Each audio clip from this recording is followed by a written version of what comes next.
If you have any team members that weren't able to join us today, we will be sure to send this around after the webinar is complete today. So please feel free to share this with other folks, or if you need to jump back in for a little refresher, you'll have the video to be able to watch again. But with that, thanks again for joining this morning. I'm Nimish. I am the co-founder and COO here at Liferaft. I lead our partnerships. So all of the work that we do with broker partners like yourselves. And so really, really excited to be talking to you again about the HRA accounts, but also how to work with Liferaft if you are a broker, and how to really utilize the HRA and specifically the individual coverage HRA as a solution for your clients, especially as we head into renewal season here in the next couple of months. So let's go ahead and start with what is an HRA. HRAs, I think, have been gaining in popularity. There's been a lot more in the news about them, but really HRAs, or health reimbursement arrangements, are tax-advantaged spending accounts that employers can use to directly pay for certain expenses for the employees that they have. Now, with an HRA, the account structure is actually quite flexible in terms of what can and can't be covered. So for you all, as you're thinking about how to utilize an HRA, we'll talk more about specific use cases and case studies that we've seen, but really think about it as a way for you to deploy a solution, whether it's for health insurance or for risks that sometimes can be difficult to insure. So think like IVF or fertility benefits or reproductive benefits or mental health. Those are some of the use cases we've seen. And it, again, allows an employer really to give their employees direct cash benefits that an employee is free to use for those services from any provider that they choose, right? Now, with health insurance premiums, that's a very specific use case here. And there's a number of reasons that a company would look at doing that. But really, at a high level, again, the HRA is that kind of flexible account structure that is funded by an employer, and it enables employees to go out and either purchase health insurance or get those services that they would like to. So why, when you're thinking about this, like why would a company and why would employees actually be interested in utilizing an HRA? So if we start with employers, right? As a reminder, right, the employer is funding the HRA accounts. And when I say funding, really allocating a budget that's going to be used to reimburse actual expenses that the employees have. So it's a really efficient way for an employer to be deploying benefit dollars, because rather than paying, a flat premium or adding a rider to a group health insurance policy that's going to drive everybody's premiums up, this is the employer saying, hey, we have the budget. We're going to give everybody X amount of dollars every single month. And we're only actually going to be paying that money out if an employee is utilizing the HRA for services that we have decided to cover. And so it gives a company a way to deploy really a fixed dollar amount towards real spending and expenses that are going to matter to employees. The second thing is, when you think about it, we talk about tax-advantaged HRA accounts. What do we mean? There's really two components to that. There's the employee side, which I'll talk about in a moment, but there's also the employer side. Just like other benefits that an employer may be offering, any money that is used to reimburse employees for health expenses utilizing an HRA structure is going to be a benefit deduction for the company. And so it enables them to take that tax deduction when they go to file their corporate taxes. In addition, as I've kind of mentioned, right, the HRA is a utilization-based account. So if you have a group of 100 people, you offer them an HRA, but only 5 people are utilizing the HRA in a year, that is the only amount of money that's going to be spent. The budget may be for every employee, but really it comes down to who participates in the HRA, and then ultimately who's actually utilizing the services to get reimbursed. That's gonna count towards the HRA. Now, I think another really big kind of advantageous component to the HRA here is that it's a general account structure, right? So an employer doesn't have to go out and set up a new bank account. There's no additional kind of escrow or bonding requirements. This is a general account structure that the HRA enables. And so a company simply would reimburse employees out of their general account.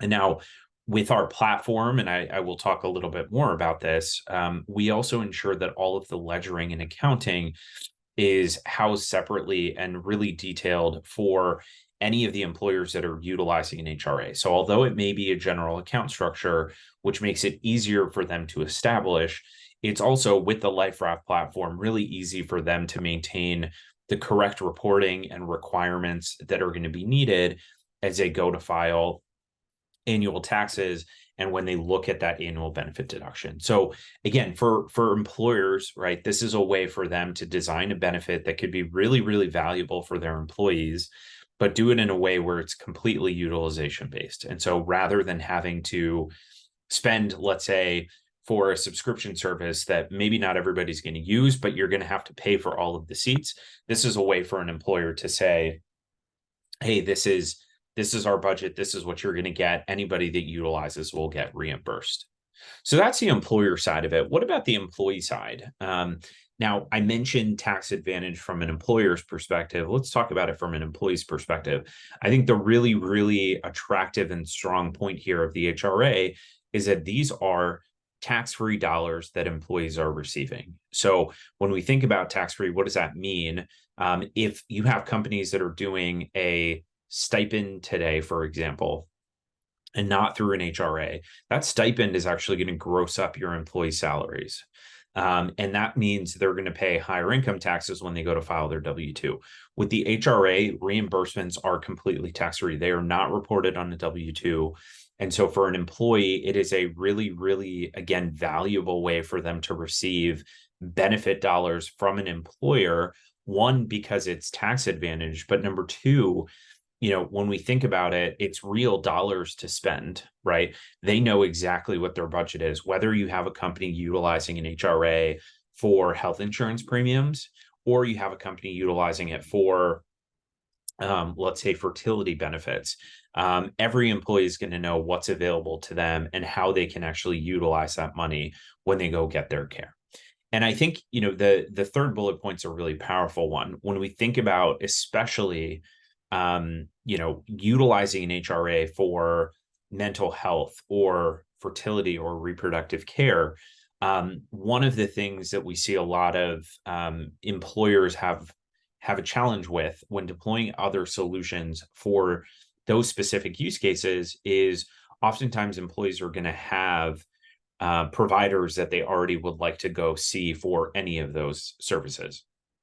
The HRA does not impose a network. It's simply a way for the employer to give those employees money towards getting the care and the services that they need. And so the HRA, again, is a really powerful way for an employee to utilize the providers and the care network that they already have in place that they will likely want to utilize, but they're getting some form of reimbursement from their employee to go get the care that they need.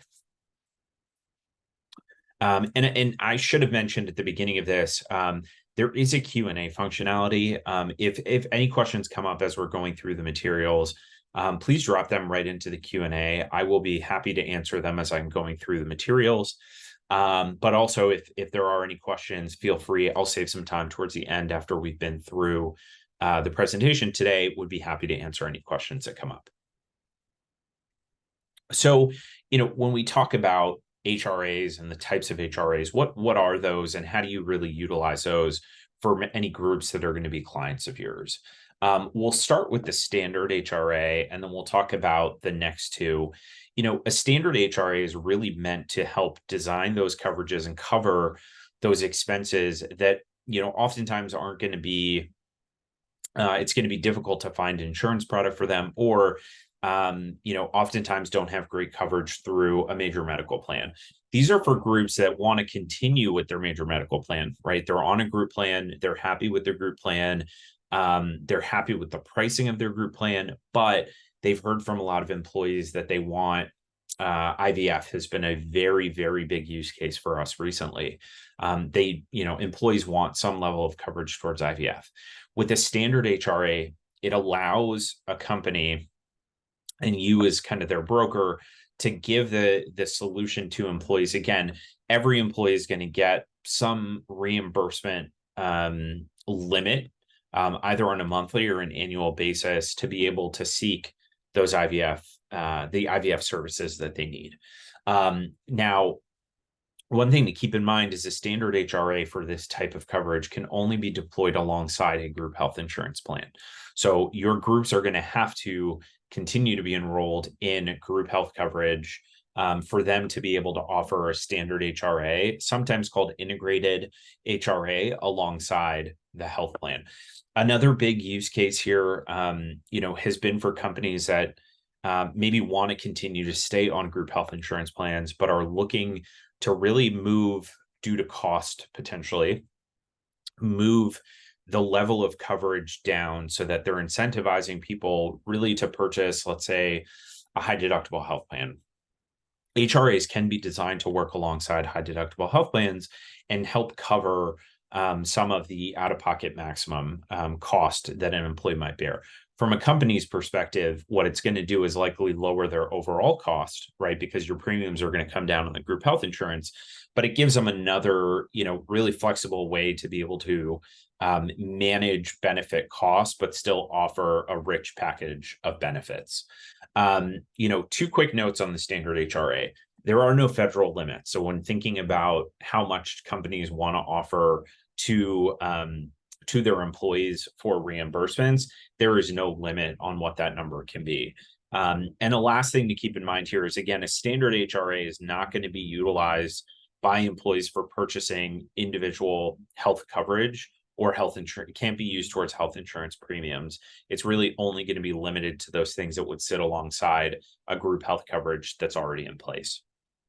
The next two accounts I want to talk about are the ones that are really designed and tailored for those companies that are looking for a major medical solution, right? Whether that's a group that's had an unsustainable rate increase, or it's a group that struggled with participation and can't actually even get quoted out anymore. So the QSARA and the ICHRA are both going to be accounts, HRA accounts, that are really meant to first cover health insurance premiums. Now, the QSARA specifically is going to be meant for your smaller employers under 50, right, that do not have to be concerned with ACA compliance necessarily. And it's a really great way for those companies that maybe don't have a very big budget, but want to offer something towards health insurance premiums, in addition to other healthcare expenses. So the QSARA is really going to be meant for those under 50 groups. There is an annual contribution limit that's on the QSARA.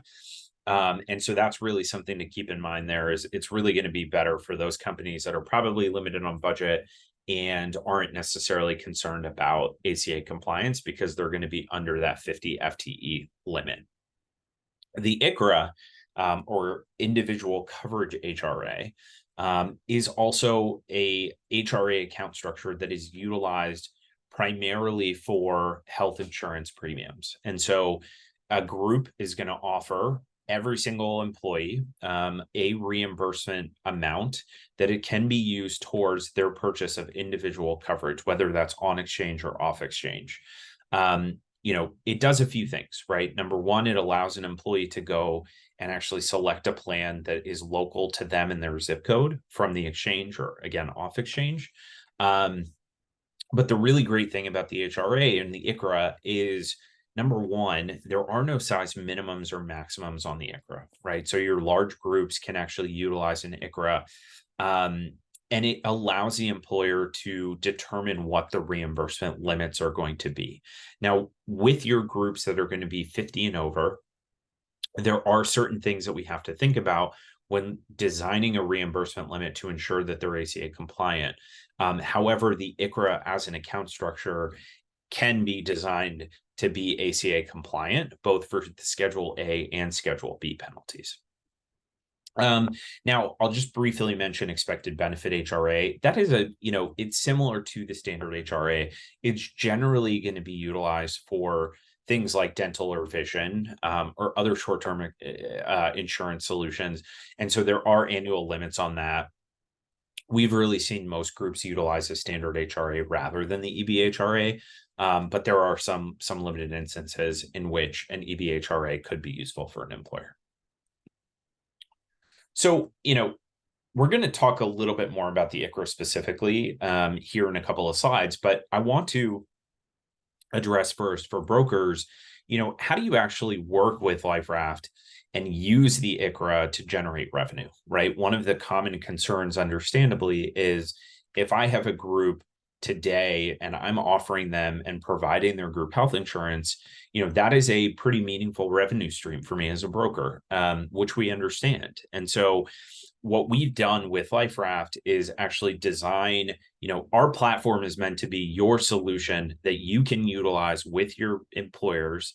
And we're your technology provider. And so we have a base technology fee, depending on the size of the company, but generally it's going to be at that $12.50 every single month, or per month per eligible employee. What our brokers do when they work with us, particularly in the instance of an individual coverage HRA, where they're replacing existing group health insurance, one, either due to significant cost savings for the company. Number two, for those groups that, aren't able to get renewed with their existing carrier, or maybe any carrier. Or number three, those groups that are getting hit with a really big re-rate and want to, insulate their profit, their P&L from any further swings in how their group is utilizing health insurance, right? So when you're replacing that group health insurance, the way to think about how to generate revenue here with the ICHRA is we enable and allow our broker partners to add a per eligible employee per month fee on top of what Liferaft charges. And so how we've seen this implemented, right, is for groups today, maybe you're getting paid on you're getting paid $30 per enrolled from UHC. The group's got 50% participation, right? So you have a group of, we'll keep it simple, 10 people. You get paid $30 per enrolled. 5 people are enrolling. That means today you're getting paid $150 a month on that group. For you to keep your revenue stream constant and then also have it not rely on the group's participation numbers, you're going to turn that $30 into a per eligible employee per month, right? Because we have 50% participation at, and you were getting paid $30, you're going to charge a $15 per eligible employee per month fee. That's going to keep your revenue stream consistent with where it was. It allows you to potentially either save the company, on average about $2,000 per employee per month, or it allows you to bring a solution to the table where the group was really facing a situation where they may not get renewed and get group health insurance at all. And so you're really you're able to drive value for your clients and continue to generate revenue with it. Now, one thing to keep in mind here for those smaller groups, there is a base fee that we charge in addition to the per eligible employee per month. However, outside of these fees, there are no implementation fees, there's no setup, there's no startup fees. And with that, what you as our broker partner and what your employers are getting is number one, the ability to design that account. We work with you and have the tools available to design the right reimbursement strategy. All of the platform administration, all expense management, automated reimbursements, and reporting is all built into that pricing. When we think about kind of Liferaft and really why we've built what we've built, I started my career in insurance as a producer. My last company before Liferaft, I was actually our lead producer. I grew our sales team there, and I worked directly with clients, primarily in the life and annuity space, but really was in the seat of working with individuals, with small groups, helping them decide which benefits were the right ones. And so we've really designed our platform with broker partners in mind to offer a turnkey solution that's going to make it easy for you as a broker when you go in and have that conversation with your client, to know that it's backed with a turnkey solution that's not going to increase administrative burden either for your client or for you as our broker partner. And really with an ICHRA, specifically in HRAs, that really comes down to quick quoting. If you have a group that's interested and you're not sure whether an ICHRA might make sense or an HRA might make sense, you send us information today. We turn around that quote quicker than anybody else out there, less than 20, usually 24 hours. And we'll get you a quote and let you know whether an ICHRA is the right solution there. And then, the big thing, I think, especially with the individual coverage HRA that we've heard from our broker partners is, I don't want to handle the individual enrollments. I'm either not set up to do it, or I don't want to go through I don't want to have to go through and talk to 30 employees and get them enrolled in exchange products. And so with our platform and our team, we actually assist in getting every single employee enrolled in the plan that makes sense for them. And so everything from quoting through administration and onboarding through the actual health enrollments is all handled by our platform and our team as your trusted HRA provider. So let's talk a little bit about the individual coverage HRA. I've mentioned a few of these, but as a quick reminder, right? Individual coverage HRA specifically, and the biggest use case here is going to be for those groups that are looking to have employees purchase off exchange, on exchange, but really purchase individual coverage and no longer offer a group health solution. In all of the conversations with the employers and all of the broker partners that we work with, there were a few, I think, use cases that have really come together where we've seen a majority of companies both, I think, be interested in this, but also then ultimately utilize the ICHRA model with Liferaft as their provider. And the first one is really in those states where there is a significant difference between the group market and the individual market. So as an example, in Minnesota, similar level of coverage in the group market is going to be about 35% more expensive than it is if an individual were to buy a similar level gold plan off the exchange. So when I think about that, especially for companies in, let's say, Minnesota, although there are a number of other states, when I think about those states, for any business owner that is a client of yours, having a look at whether transitioning to the ICHRA is something that we should all be doing, because there is the potential for thousands of dollars of cost savings on an annual basis. And I'll walk through a case study actually of one of our clients to really illustrate that. So that's number one. Number two that's associated with that, though, is we have a lot of groups coming into renewal right now through broker partners where they're sending us information and we're seeing 30% rate increases, 35% rate increases. These are really unsustainable rate increases that companies are having. And so when you're looking at groups and you're seeing a 35% rate increase, that puts a significant strain on your clients' resources and their budget.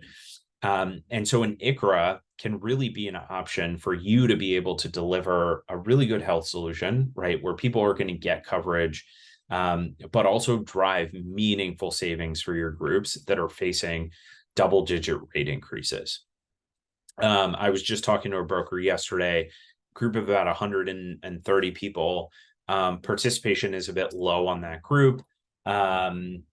But they have two high utilizers. And because they have two high utilizers, they just got their renewal quote from Blue Cross, and Blue Cross gave them a 37% rate increase year over year. And so again, if you think, you think about a business owner, that's a really, really tough pill to swallow, especially as you head into budgeting for the next year. So we're looking at an ICHRA as a way for that company, one, to not have that 37% rate increase, but also to potentially save money with just their budget that they have today. The second kind of common use case that we've really seen, as many of you probably know, Humana has kind of announced their intention to exit the group health insurance business.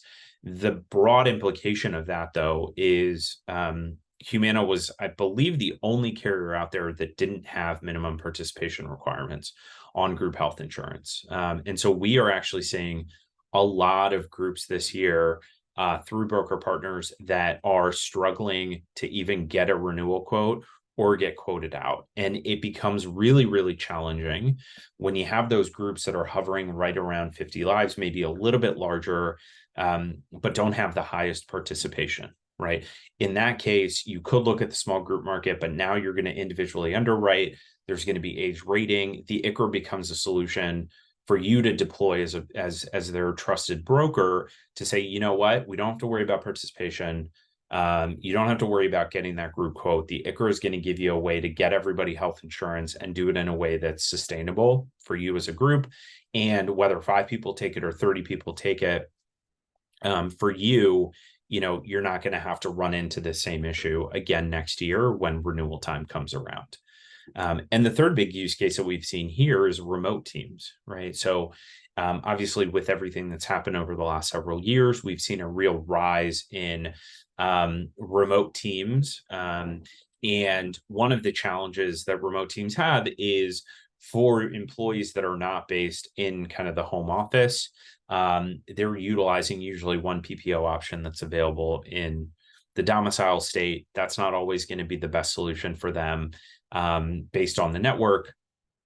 With an ICHRA, employers are able to offer remote workers, right, the ability to purchase a plan that's actually going to be local to them.